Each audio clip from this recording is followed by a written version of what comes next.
Ragu banget untuk jualan online sekarang. Bahkan orderan di online buat kalian yang sudah jualan online kok menurun ya. Buat kamu semua yang memutuskan untuk jualan online, atau buat kalian semua yang sudah jualan online saat ini, gue punya info yang penting banget yang akan gue bahas di video kali ini. Karena di video kali ini gue akan membahas mengenai masih ada peluangkah untuk jualan online di tahun 2023. Gue tahu banget bahwa peluang itu akan selalu ada. Nggak ada namanya nggak ada peluang sama sekali. Ketika kita pengen bisnis, jualan online contohnya, ya kita bisa-bisa aja. Tapi gue punya beberapa hal yang mau gue bahas, dan ini bisa menjadi concern kalian ketika kalian mau jualan online. Apalagi ketika kita tahu nanti di tahun 2023 jualan online tuh gimana. Oke. Sebelum gue masuk ke topik utama di mana gue akan membahas mengenai apakah masih potensial nih untuk jualan online di tahun 2023, ada baiknya teman-teman untuk like dulu video ini sebagai bentuk terima kasih dan apresiasi kalian karena gue telah membuat video ini khusus untuk kalian. So jangan pelit like, gue tunggu sampai hitungan ketiga. 1, 2, 3. Oke guys, thank you udah like, kita masuk ke topik utamanya. Chapter 1, User Increase Every Day. Kalau ngomongin soal pertumbuhan di online, itu selalu bertumbuh setiap hari. Entah dari sisi customer atau buyer, atau dari seller atau penjual. Jadi bener-bener pertumbuhannya setiap hari itu ada aja guys di online shop. Kok bisa? Ya simple aja. Marketplace Tokopedia, Shopee, Lazada, TikTok Shop, dan sebagainya pokoknya itu selalu melakukan promosi setiap hari untuk mendapatkan orang-orang yang akan belanja di platformnya mereka. Dan banyak juga seller yang tertarik untuk jualan di sana karena tahu mereka juga bantu untuk mencari customernya. Jadi buyer-buyer di sini itu sebenarnya udah aware sama yang namanya jualan online. Cuman market terbagi. Ada yang belajar di Tokped, ada yang belajar di Shopee, Lazada, TikTok Shop, dan sebagainya. Ini market terbagi. Tapi semuanya udah ada marketnya. Apakah masih ada buyer yang nggak belanja online? Tentu saja ada. Masih banyak banget orang-orang yang nggak punya aplikasi belanja online di smartphone-nya. Itu ada beberapa option, antara takut atau belum terbiasa, takut ditipu jualan online, padahal kan secanggih itu sekarang ya, bisa dikomplain gitu loh. Yang kedua, mereka mungkin device-nya tidak cukup memori untuk menginstal aplikasi tersebut. Atau yang ketiga, ya banyak hal yang lain lah, tapi nggak mungkin gue bahas di sini karena di video kali ini kan gue bahas mengenai nasib jualan online di tahun 2023 ya, masih ada peluang atau enggak. Jadi platform marketplace tersebut juga melakukan promosi setiap hari untuk mendapatkan user yang akan mendownload atau meregister ya. Jadi selalu ada yang baru setiap hari. Nah sekarang tinggal gimana caranya kita sebagai seller atau penjual online untuk ngedapetin orderan dari buyer tersebut. Buyer yang baru register, atau buyer yang sudah ada, atau mungkin buyer yang sudah pernah belanja di toko kita. Gimana caranya kita ngejangkau mereka lagi. Seller juga banyak banget meningkat, apalagi di saat pandemi kemarin. Tapi guys, faktanya adalah seller-seller yang tidak mau konsisten, tidak mau berjuang, itu tidak akan bisa survive ketika jualan online. Karena sekarang jualan online itu bener-bener harus bener-bener dipikirin soal strategi dan analisa. Jadi tips and trick yang sekarang ini dipakai banget. Kalau misalnya zaman dulu, kita nggak usah pikirin strategi, juga tetap bisa jualan, tapi saat ini nggak bisa. Jadi buat seller-seller baru, saran dari gue adalah semangat, berjuang, tetap konsisten, dan pelajari hal-hal yang baru. Tentunya nonton Rio Gandhi juga di channel ini, karena gue banyak banget sharing soal jualan online dan sebagainya.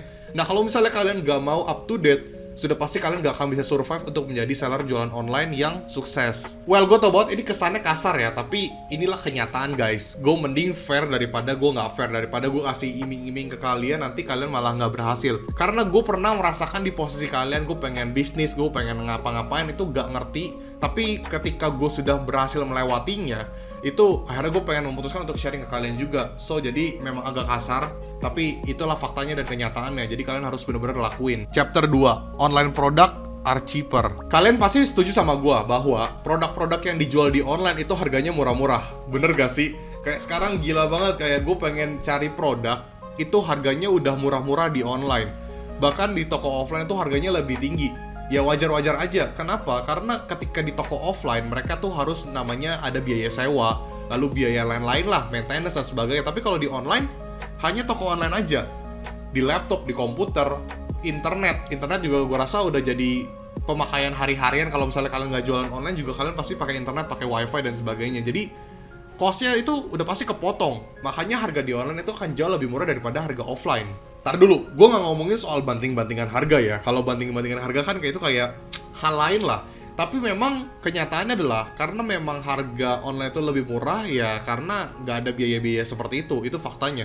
Tapi bukan soal banting-bantingan harga ya. Udah gitu di sisi lain, kita juga sekarang nggak bisa memasang harga terlalu tinggi karena customer udah pada pinter guys, dimana mereka akan memfilter harga yang paling murah, atau melihat produk-produk yang paling murah, atau reviewnya udah paling banyak. Jadi customer sekarang udah pintar, jadi kita juga nggak bisa memasang harga yang terlalu mahal, kecuali kalian punya brand sendiri. Sekali lagi ya, kalau misalnya kalian punya brand sendiri, ya kalian bisa mendapatkan keuntungan yang besar. Tapi kalau misalnya kalian nggak punya brand, ya untungnya oke lah, jangan terlalu rendah juga, tapi nggak usah terlalu tinggi juga. Ya pas lah sama kualitas dari produknya. Chapter 3, product trend. Zaman sekarang kalau misalnya ada produk baru yang baru launching, itu kalian akan cari di mana? Dan kalian tertarik nih untuk beli produk tersebut. Ya cari di mana? Cari di online. Karena sekarang kapan lagi gak sih ketika brand mengeluarkan produk baru, dia jual di online, itu semua masyarakat itu bisa beli. Seluruh Indonesia bisa ngejangkau. Beda sama dulu, kalau misalnya di offline dia mempromosikan, kita harus mencari produk tersebut. Misalnya adanya di kota-kota yang jauh, kita harus nyamperin dulu kotanya untuk kita mendapatkan produk tersebut. Tapi sekarang dengan adanya online, kita bisa belanja dimanapun kita posisinya, kita bisa mendapatkan produk tersebut asalkan masih ready stock. Karena sekarang brand juga nggak bodoh, mereka juga tahu bahwa demand atau masyarakat di online itu gila banget, sehingga nggak ada salahnya untuk menjual produknya di online dan mempromosikannya di online juga. Karena pertama akan hemat cost jauh lebih banyak dan bisa dibeli sama orang-orang banyak di online. Jadi sudah pasti untuk memperluas produk itu akan dipasarkan via online juga dan seluruh Indonesia dapat membelinya. Nah, coba gimana kalau misalnya dengan adanya hal-hal ini, apakah kalian merasa kalau jualan online itu akan mati di tahun 2023? Gua rasa sih enggak. Karena demand-nya tuh semakin tinggi dan kita dipermudah kalau misalnya belanja online. Malah dengan adanya online shop ini bakal seru banget karena kita bisa membeli produk apapun yang nggak ada di kota kita. Jadi kita bisa beli produk-produk yang ada di kota-kota lain lalu kita kirimkan ke rumah kita, guys. Jadi kalau misalnya kalian takut untuk jualan online atau online shop ini masih akan survive gak sih di tahun 2023? Jawabannya adalah ya masih banget lah, orang demand-nya tinggi banget dan ini ngebantu banget. Online shop itu dari buyer seller itu udah jadi kebutuhan sehari-hari. Chapter 4, user experience and promotion. Tahu dong bahwa dengan adanya online shop, marketplace, aplikasi itu bener-bener nambahin pengalaman kita banget. User experience, udah gitu banyak promotion. Jujur waktu dulu pertama kali gue download aplikasi, ya gue gak bisa sebutin ya, tapi gue download aplikasi marketplace, itu gue bener-bener kayak kaget, gila ini produknya bagus-bagus banget. Terus ini kita tinggal belanja doang nih, datang ke rumah kita, lalu produk yang dijual tuh berbagai macam, sehingga gue kayak kalap pengen belanja, tapi kan gak boleh ya, karena ya sayang uang ya. Jadi tapi kalap banget, sehingga user experience yang didapatkan tuh bener-bener kayak oke banget, mantep banget. Begitu juga dengan sekarang kan teknologi makin berkembang, lalu fitur-fitur makin berkembang, sehingga ketika kita belanja online, kita diberikan sesuatu yang menarik terus. Contohnya live, sekarang ada jualan live, itu kan kayak seru banget. Terus bikin-bikin video-video konten, lalu bisa belanja juga, lalu bentuk-bentuk promosinya dan sebagainya. Pokoknya user experience tuh bener-bener kayak mantep banget ketika jualan online atau belanja online, sehingga kita bener-bener disuguhkan pengalaman yang baru terus dan menarik. Jadi untuk meninggalkan online shop itu gue rasa agak mustahil ya dari sisi buyer maupun seller. Bahkan meskipun promosi dihilangkan atau dikurangkan, gue yakin pengguna tetap akan belanja online karena belanja online sudah menjadi kebutuhan. Ingat, kalau kalian seller atau penjual online shop, jangan berfokus kepada toko yang sepi atau traffic yang sepi. Fokuslah untuk mendapatkan traffic baru atau mendapatkan buyer baru atau customer baru.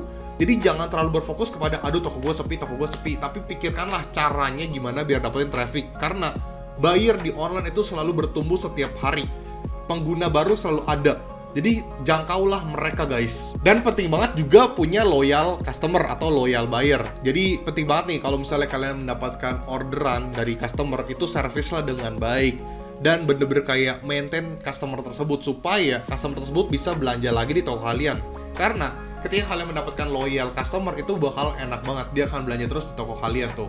Nah, di luar kalian mendapatkan loyal customer, kalian akan mendapatkan rating, kalian akan mendapatkan omset, lalu kalian mendapatkan quantity yang banyak. Jadi penting banget lah punya loyal customer. Chapter 5, conclusion. Nah, dari keempat hal yang tadi gue sebutkan ke kalian, jawabannya adalah sudah pasti nasib jualan online atau nasib online shop di tahun 2023 akan semakin baik dan semakin berkembang. Karena dengan adanya online ini benar-benar ngebantu semua orang. Gak cuma dari seller, gak cuma dari customer atau buyer. Seller bisa akhirnya punya bisnis sendiri dan hemat cost, sedangkan buyer itu bisa mendapatkan produk-produk yang dia inginkan lewat online shop tanpa harus berkeliling dan akan menghemat waktunya. Online shop di tahun 2023 akan semakin legit, user akan bertambah, seller juga akan makin bertambah. Akan tetapi, seller yang tidak benar-benar niat dan serius dalam jualan online jujur akan menurun. Jadi sebisa mungkin buat kalian semua nih yang penonton gua, yang seller-seller online, kalian adalah tim Cuan Rio. Jangan pesimis, tetap semangat, konsisten, lalu pintar-pintarlah mencari peluang dan selalu nontonin tim Cuan Rio atau nontonin gue nih, Rio Gandhi. Dan supaya kalian mendapatkan tips and trik yang baru, informasi yang baru, dan kalian ini akan survive ketika mau bisnis digital. Oke guys, that's it. Itu yang gue bisa sharing ke kalian. Semoga membantu. Dan kalau misalnya kalian bertanya, sekali lagi ya gue bisa jawab bahwa online shop ini akan terus berkembang. Jadi tahun 2023 tenang aja, akan terus mantep pokoknya. So, yang mau join grup Telegram gue silahkan join, linknya di deskripsi. Yang mau beli soal digital course gue bisa ke desti.store/riogandhi. Dan yang mau tahu soal kelas offline atau webinar online gue yang berbayar itu bisa ke nomor ini. Ke nomor ini guys. So, itu yang bisa gue share ke kalian. Semoga kalian mendapatkan insight dan pengalaman baru dari video ini. Tetap semangat, jangan pesimis, dan tetap up to date. Dan selalu nonton Rio Gandhi. Rio Gandhi, peace out.